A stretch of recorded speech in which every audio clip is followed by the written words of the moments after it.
नमस्कार दोस्तों, स्वागत है आप सभी का एक बार फिर से। जी हां दोस्तों, पूरे दिन की कई महत्वपूर्ण और बड़ी खबरें निकलकर सामने आ रही है। जानेंगे सभी खबरों को विस्तार से। तो दोस्तों, खबरों में आगे बढ़ने से पहले वीडियो को एक प्यार भरा लाइक जरूर कर दें और ताजा खबरों को जानने के लिए चैनल को सब्सक्राइब भी जरूर कर लें। तो देखते हैं पहली बड़ी खबर क्या निकल कर आ रही है। दोस्तों, पहली बड़ी खबर महाराष्ट्र से आ रही है, जिसमें बता दें कि पूरे महाराष्ट्र में आज से नाइट कर्फ्यू। जानिए किन चीजों पर रहेगी पाबंदी। दोस्तों, बता दें कि कोविड-19 के बढ़ते मामलों को देखते हुए महाराष्ट्र सरकार की ओर से लगाया गया नाइट कर्फ्यू शनिवार रात से प्रभावी हो गया है। नाइट कर्फ्यू रात 8 बजे से सुबह 7 बजे तक जारी रहेगा। इस दौरान सभी रेस्तरां, बगीचे और मॉल बंद रहेंगे और लोगों को बीच पर जाने की भी इजाजत नहीं होगी। कोरोना वायरस के मामलों में हाल में हुई बढ़ोतरी पर काबू करने के लिए जूझ रही महाराष्ट्र सरकार ने राजनीतिक और धार्मिक सहित सभी प्रकार की सभाओं के आयोजन पर पूर्ण प्रतिबंध की शनिवार को घोषणा की। एक सरकारी आदेश में कहा गया है कि रेस्तरां, उद्यान और मॉल रात 8 बजे से सुबह 7 बजे तक बंद रहने चाहिए। आदेश में यह भी कहा गया है कि लोगों को रात 8 बजे से सुबह 7 बजे के दौरान समुद्र तटों पर जाने की अनुमति नहीं होगी। ड्रामा थिएटर भी शनिवार रात से बंद रहेंगे। ये आदेश शनिवार की मध्य रात्रि से लागू होंगे। हालांकि सरकार ने अपने नए दिशा निर्देशों में रात के समय खाने की डिलीवरी में छूट दी है।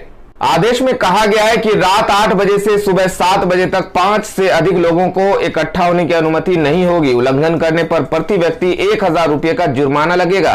इसमें कहा गया है बगीचों और समुद्र तटों सहित सभी सार्वजनिक स्थानों को इस अवधि के दौरान बंद रखा जाएगा और उल्लंघनकर्ताओं पर प्रति व्यक्ति 1000 रुपये का जुर्माना लगाया जाएगा। मास्क न पहनने पर 500 रुपये का जुर्माना लगेगा, जबकि सार्वजनिक स्थान पर थूकने पर 1000 रुपये का जुर्माना लगाया जाएगा। इसमें कहा गया कि राज्य में सामाजिक, सांस्कृतिक, राजनीतिक और धार्मिक समारोहों के आयोजन पर पूरी तरह से प्रतिबंध लगाया जा रहा है। दोस्तों, अगली बड़ी खबर देश के वर्तमान राष्ट्रपति के हेल्थ अपडेट को लेकर आ रही है, जिसमें बता दें कि राष्ट्रपति की हालत स्थिर। एम्स में 30 मार्च को हो सकती है बाईपास सर्जरी। दोस्तों, बता दें कि राष्ट्रपति रामनाथ कोविंद की हालत स्थिर है और उन्हें आगे की जांच के लिए एम्स ले जाया गया है, जहां मंगलवार को उनकी बाईपास सर्जरी की जा सकती है। राष्ट्रपति भवन के बयान में यह जानकारी दी गई है। राष्ट्रपति भवन ने कहा कि नियमित मेडिकल जांच के बाद डॉक्टरों द्वारा राष्ट्रपति महोदय की देखरेख की जा रही है। उनकी हालत स्थिर है एवं विशेषज्ञ उनकी देखरेख कर रहे हैं। बयान के अनुसार राष्ट्रपति रामनाथ कोविंद को 27 मार्च की दोपहर को दिल्ली स्थित एम्स ले जाया गया, जहां जांच करने के बाद डॉक्टरों ने उन्हें बाईपास सर्जरी कराने की सलाह दी, जो 30 मार्च को सुबह में होने की संभावना है। राष्ट्रपति रामनाथ कोविंद को शुक्रवार सुबह सीने में तकलीफ होने के बाद स्वास्थ्य जांच के लिए सेना के रिसर्च एवं रेफरल अस्पताल ले जाया गया।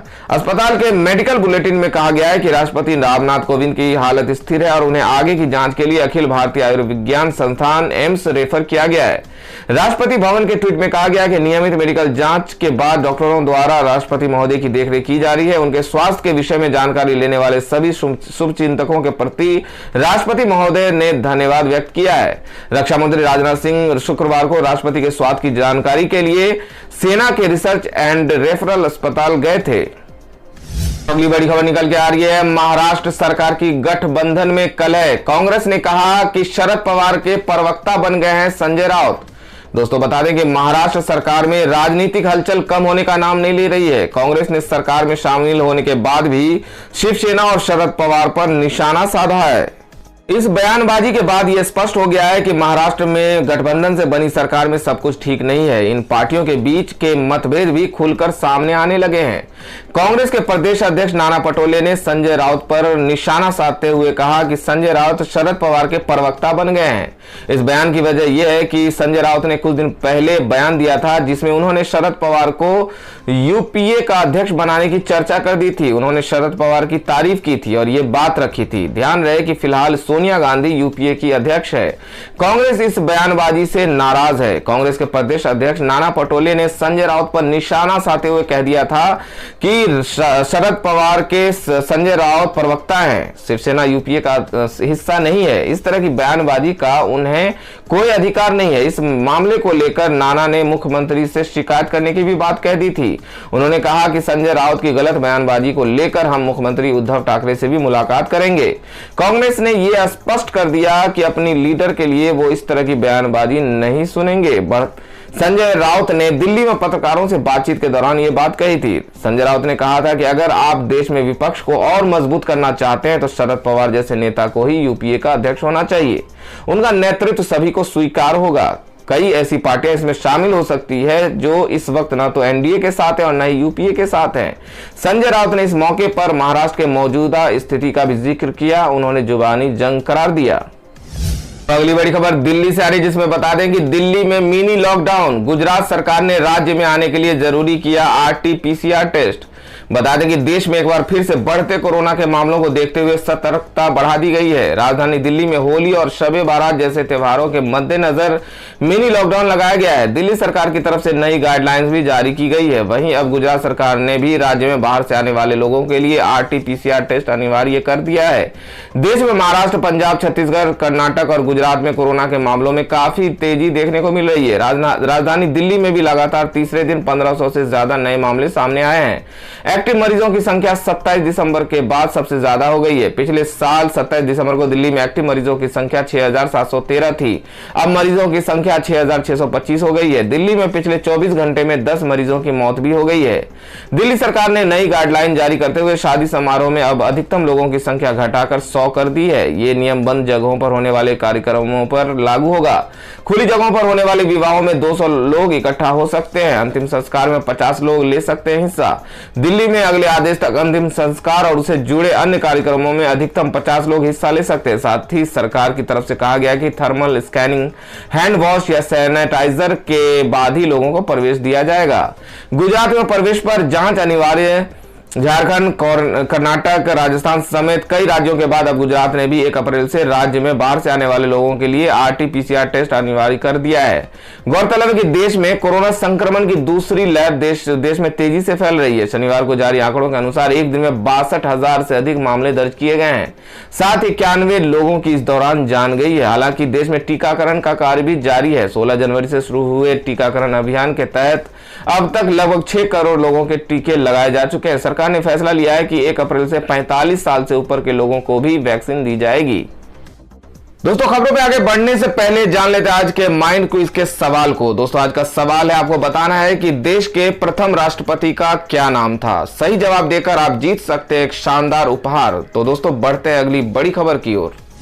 दोस्तों, अगली बड़ी खबर निकल के आ रही है कि वाराणसी में आप प्रदेश प्रभारी संजय सिंह ने कहा, पंचायत चुनाव में सपा कार्यकर्ताओं से मिलकर बनाएंगे जीत की रणनीति। दोस्तों, बता दें कि आम आदमी पार्टी के प्रदेश प्रभारी और राज्यसभा सांसद संजय सिंह पंचायत चुनाव को लेकर मंथन करने शनिवार को छोटा नागपुर पहुंचे। उन्होंने कार्यकर्ताओं से मिलकर कहा कि आज यूपी में पंचायत चुनाव में सभी सीटों पर उम्मीदवार उतारेगी। ये हमारे लिए विधानसभा चुनाव का सेमीफाइनल होगा। जल्द ही सभी उम्मीदवारों की घोषणा हो जाएगी। सपा पंचायत चुनाव अगर नहीं लड़ती तो कार्यकर्ताओं से संपर्क बनाएं।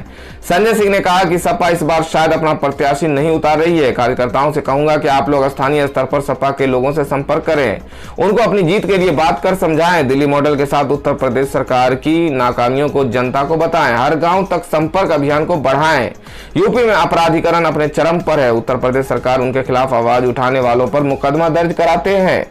अपराधियों को मानो छूट है। कोरोना घोटाला, नौकरियों में घोटाला यूपी में हुआ। यहाँ की बदहाली हमारा प्रमुख मुद्दा होगा। दिल्ली में जिस तरह से विकास हुआ उस मॉडल को लोगों के सामने प्रस्तुत करेंगे। दिल्ली की जनता को बिजली फ्री, महिलाओं को बस में यात्रा फ्री, मोहल्ला क्लिनिक, शिक्षा समेत कर क्षेत्र में व्यापक कार्य किया गया है। कोरोना तेजी से बढ़ रहा है, लोगों को जागरूक रहना होगा। बांग्लादेश की आजादी में भारत उनके साथ खड़ा था। प्रधानमंत्री नरेंद्र मोदी को गिरफ्तार किसने किया, सभी को बताना चाहिए। वो कहीं भी कुछ भी कहते रहते हैं, हर जगह वो मौजूद हो जाते हैं। सोचकर कुछ भी बोलना चाहिए। दोस्तों, अगली बड़ी खबर में जान लेते हैं आज के सोना और चांदी के भाव, जिसमें बता दें कि इस हफ्ते टूटे सोने के भाव, चांदी में भी अच्छी खासी गिरावट। जानिए कीमत। दोस्तों, बता दें कि इस हफ्ते के आखिरी कारोबारी दिन शुक्रवार को 5 अप्रैल 2021 वायदा के सोने की कीमत MCX एक्सचेंज पर 53 रुपए की गिरावट के साथ 44,642 रुपए प्रति 10 ग्राम पर बंद हुई। इसके अलावा 4 जून 2021 के सोने की वायदा कीमत इस हफ्ते के आखिरी कारोबारी दिन MCX पर मात्र 1 रुपए गिरावट के साथ 45,111 रुपए प्रति 10 ग्राम पर बंद हुआ। आइए अब जानते हैं कि इस हफ्ते सोने की कीमतों में कितना अंतर देखा गया। इस हफ्ते सोने के भाव में गिरावट दर्ज हुई है। इस हफ्ते के पहले कारोबारी दिन सोमवार 22 मार्च को MCX पर 5 अप्रैल 2021 वायदा के सोने का भाव 44,974 रुपए प्रति 10 ग्राम पर खुला था। वहीं से पहले सत्र में इस सोने की कीमत 45,021 रुपये प्रति 10 ग्राम पर बंद हुई थी। इस तरह इस सोने के भाव में इस हफ्ते 379 रुपये प्रति 10 ग्राम की गिरावट दर्ज हुई है। दोस्तों अगली खबर में जान लेते हैं आज का मौसम समाचार, जिसमें बता दें कि मौसम विभाग की चेतावनी, बढ़ेगी हवा की रफ्तार, इन इलाकों में कहर ढाएगी मूसलाधार बारिश।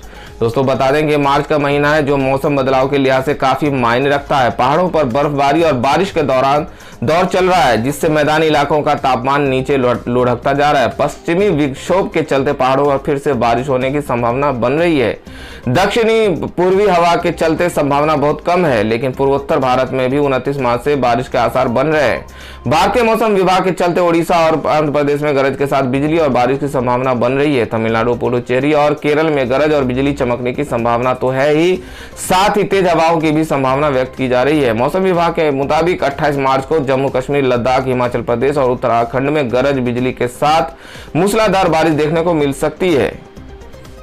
तो दोस्तों ये थी अब तक की सभी बड़ी खबरों की अपडेट्स। टुडे ब्रेकिंग न्यूज और लेटेस्ट खबरों को देखने के लिए हमारे चैनल को सब्सक्राइब जरूर कर लें, वीडियो लाइक और शेयर जरूर कर दें अपने दोस्तों और रिलेटिव्स के साथ। तो दोस्तों आपसे फिर मिलेंगे काम की खबरों और सरकारी योजनाओं की एक और नई वीडियो के साथ। तब तक के लिए धन्यवाद दोस्तों।